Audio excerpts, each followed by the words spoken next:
Okey, kita sambung muka surat 49, hadis yang ke-166. Siapa yang ada buku Syarah Bulughul Maram, Kitab As-Salat, boleh buka muka surat 49.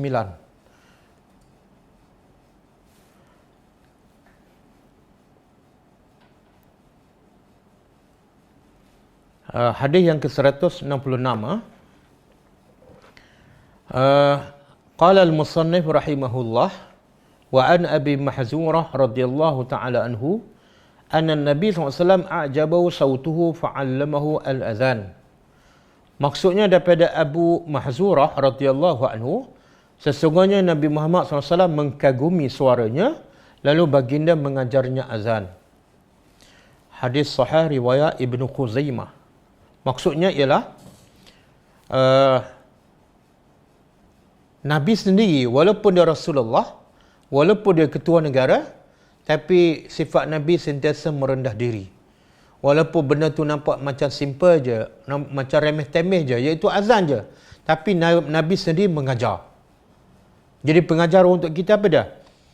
Walaupun kita pemimpin, walaupun kita ketua negara, jangan menyombong diri. Ajarlah kepada rakyat kita, orang bawah kita, walaupun ilmu yang nampak mudah je. Sebab itulah sifat pemimpin yang sebenar, iaitu sentiasa merendah diri. Yang kedua, pemimpin yang sebenar sentiasa bertanggungjawab. Dia sentiasa ajar kebaikan pada orang bawah dia, pada rakyat dia, walaupun benda tu adalah kecil.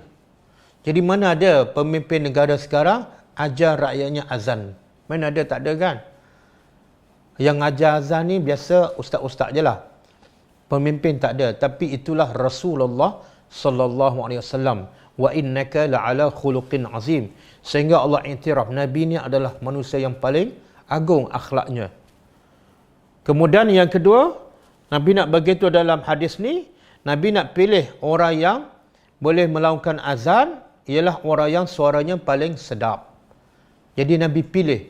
Kenapa Nabi pilih? Sebab Nabi ni buat apa-apa bukan untuk dirinya, tapi untuk ummah. Nabi nak umat dia pergi ke masjid. Nabi nak umat dia selalu suka pergi salat berjemaah di masjid. Salah satu caranya apa dah? Laungan azan tu biarlah daripada suara yang merdu. Kadang-kadang orang seronok nak pergi masjid sebab muazzin tu suaranya sedap. Tengok, Nabi benda simple tapi kesannya besar. Benda simple je. Pilih orang yang suara sedap. Tapi targetnya apa? Supaya orang dengar jadi tertarik nak datang ke masjid. Sebab apa? Sebaliknya, kalau muazzin tu azan dengan suara tak sedap, kadang-kadang orang nak pergi pun jadi tak nak pergi. Macam saya dulu pilih rumah dekat surau supaya senang nak pergi salat Jumaat. Tapi bila dengan muazzin tu rasa macam nak pindah aje. Tengok kesan tu. Kesan bila dengar azan tak sedap, kita rasa, ya Allah, kenapalah? Betul lah Nabi ni pilih orang yang sedap supaya apa? Tak menimbulkan fitnah. Nak ajak orang pergi masjid tapi dengan suara yang tak sedap. Okey. Kemudian hadis yang ke-167. An Abdullah bin Zaid annahu qala ana ra'aituhu yakni al-azan wa ana kuntu uriduhu qala Rasulullah SAW lahu alqihi ala Bilal fa innahu anda sautan minka fa aqim anta. Hadis riwayat Abu Daud. Maksudnya daripada Abdullah bin Zaid, kita dah jumpa hadis Abdullah bin Zaid yang dia bermimpi ada seorang datang memberi perkataan azan kepadanya, Allahu Akbar, yang kita azan hari ini kan. Jadi bila Abdullah bin Zaid bermimpi dan dia beritahu kepada Rasulullah, dia kata, aku pernah bermimpi, iaitu azan, dan aku ingin melakukan azan ni, boleh tak? Dia bermimpi, dia minta dia nak melakukan azan. Tengok, dengar jawapan Nabi. Lalu Rasulullah SAW bersabda, berikanlah, ajarlah azan yang kamu mimpi ni kepada Bilal. Sebab apa? Sebab suara Bilal lebih merdu daripada suara engkau. Dan kamu pula hendaklah iqamah. Ya Allah. Betul lah Allah kata, wa ma arsalnaka illa rahmatan lil alamin. Allah kata kepada Nabi, aku tidak utuskan engkau melainkan sebagai rahmat kepada sekalian alam. Apa yang Nabi cakap, apa yang Nabi buat, semua menjadi rahmat kepada umatnya. Bila kita dengar arahan Nabi, kita dengar hadis Nabi, kita rasa Nabi ni sangat sayang pada kita. Tengok hadis ni. Yang bermimpi Abdullah bin Zaid, dia mimpi kalimah-kalimah azan. Dan dia minta dia nak azan sebab dia mimpi. Itu mimpi daripada dia. Dia rasa dia ada hak untuk melakukan azan yang dia mimpi. Maka Nabi pun mengajar kepada kita satu kaedah. Apa kaedahnya? Maslahat umum kena utamakan daripada maslahat peribadi. Abdullah bin Zaid nak azan. Memang dia berhak sebab dia yang bermimpi kalimah azan. Tapi itu maslahat peribadi. Tapi sebab suara dia tak sedap, maka akan merosakkan maslahat awam. Orang ramai mungkin tak akan datang ke masjid sebab dengar suara dia. Maka Nabi dahulukan maslahat umum daripada maslahat peribadi. Sebab tu Nabi kata kepada Bilal, bagi pada Bilal azan ni. Sebab suara dia lebih sedap dan suara Bilal lebih sedap, baik untuk maslahat umum. Suara kamu kurang sedap, walaupun kamu berhak, itu kepentingan peribadi. Kena ketepikan dulu. Satu. Yang kedua, Nabi kata apa? Nabi tak kecilkan hati Abdullah bin Zaid. Sebab dia rasa dia nak azan, sebab dia berhak. Dia yang memimpi. Maka Nabi nak jaga hati dia, nak jaga perasaan. Nabi bagi peluang juga. Kamu iqamah sahaja. Sebab iqamah tak ada kaitan dengan masalah umum. Sebab iqamah tak perlu suara kuat, tak perlu suara sedap. Dia ringkas sahaja. Maka Nabi nak jaga juga hati Abdullah bin Zaid. Yang dia rasa dia berhak. Okey, kamu cukup dengan iqamah. Rahmatan lil alamin. Hebatnya Nabi. Hebatnya akhlak Nabi. Nak jaga masalah umum tapi tak mengecilkan hati orang yang ada hak. Okey, kamu qamat. Di sini juga menunjukkan apa? Bukan semua orang yang azan, dia juga kena qamat. Buktinya hadis ni, yang melakukan azan, Bilal, tapi yang qamat, Abdullah bin Zaid. Jadi orang yang tak azan, boleh qamat. Orang yang tak qamat, boleh azan. Tapi yang terbaik, siapa yang melakukan azan, dia juga yang qamat. Okey, pengajaran, kita baca pengajaran hadis. Muazzin, pertama, muazzin hendaklah dilantik dalam kalangan mereka yang bersuara merdu dan nyaring. Dan yang pilih suara merdu siapa ni? Nabi sendiri. Hebatnya Nabi.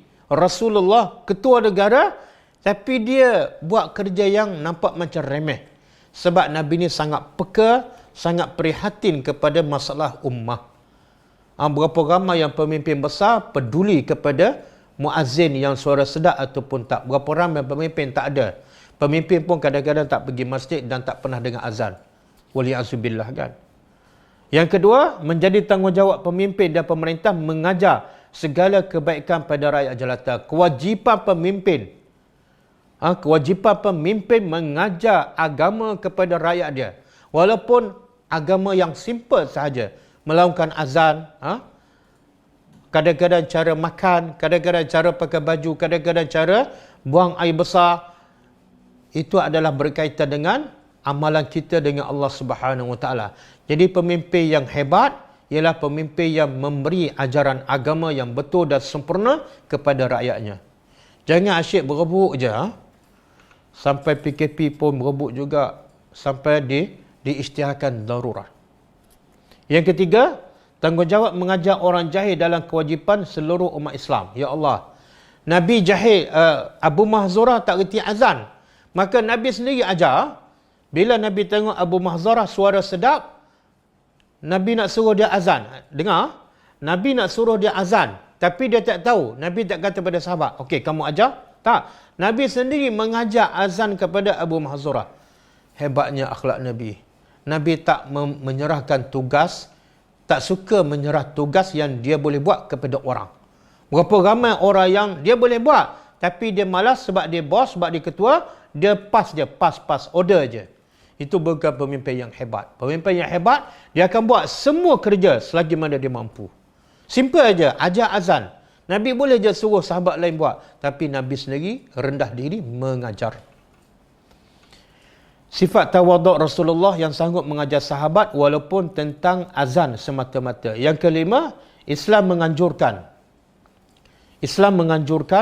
agar mendahulukan masalah umum daripada masalah peribadi.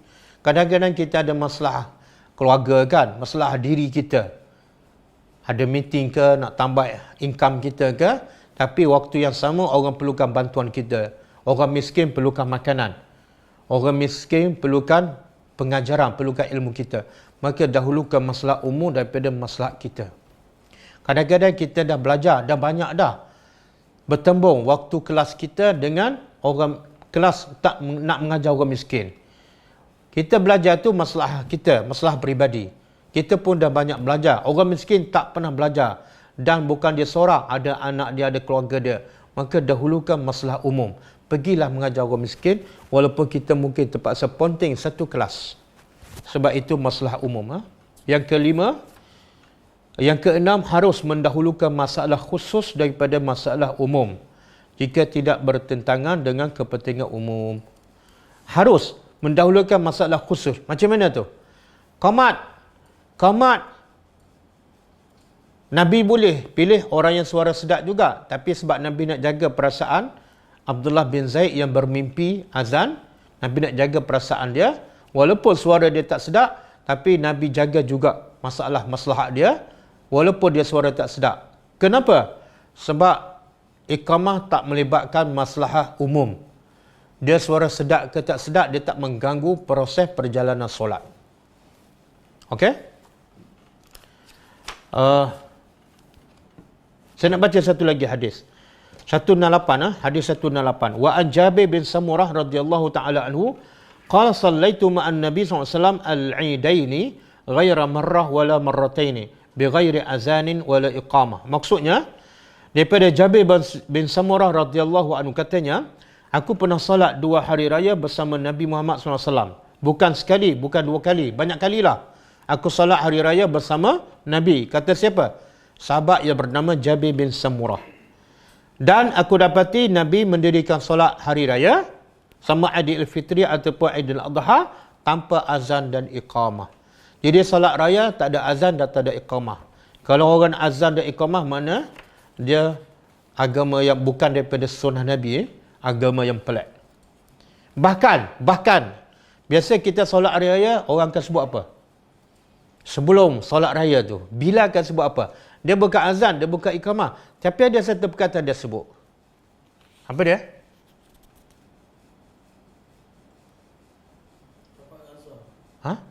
Tak rapat qasar memang patut semua solat. Bila yang sebut. As-salatu jami'ah kan? As-salatu jami'ah. Itu pun bukan daripada Nabi. Subhanallah.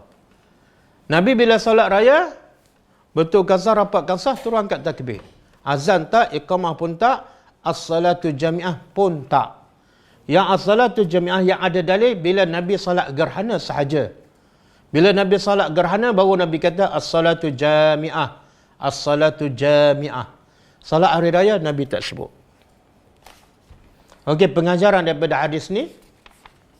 Pertama, tidak disyariatkan azan di iqamah untuk kedua-dua salat sunat hari raya, Aidil Fitri dan Aidil Adha. Yang kedua, azan dan iqamah hanya disyariatkan untuk salat fardu 5 waktu sahaja. Jadi azan dan iqamah untuk salat 5 waktu saja. Jangan azan ketika nak pergi Mekah. Jangan azan ketika nak hantar mayat ke kubur. Jangan azan ketika ada petir ataupun ribut taufan. Azanlah bila masuk waktu solat 5 waktu. Yang ketiga, tujuan azan dilakukan adalah untuk memberitahu manusia maksudnya waktu salat fardu. Sedangkan salat selain daripadanya seperti salat hari raya, biasanya manusia tidak akan melupai. Salat hari raya tak perlu azan, tak perlu iqamah. Kenapa? Sebab salat hari raya ni semua orang dah tahu waktu dia. Sebab tu ramai orang salat raya. Sebab mereka tak pernah lupa waktu salat raya. Yang mereka lupa, salat subuh, salat maghrib, salat isya.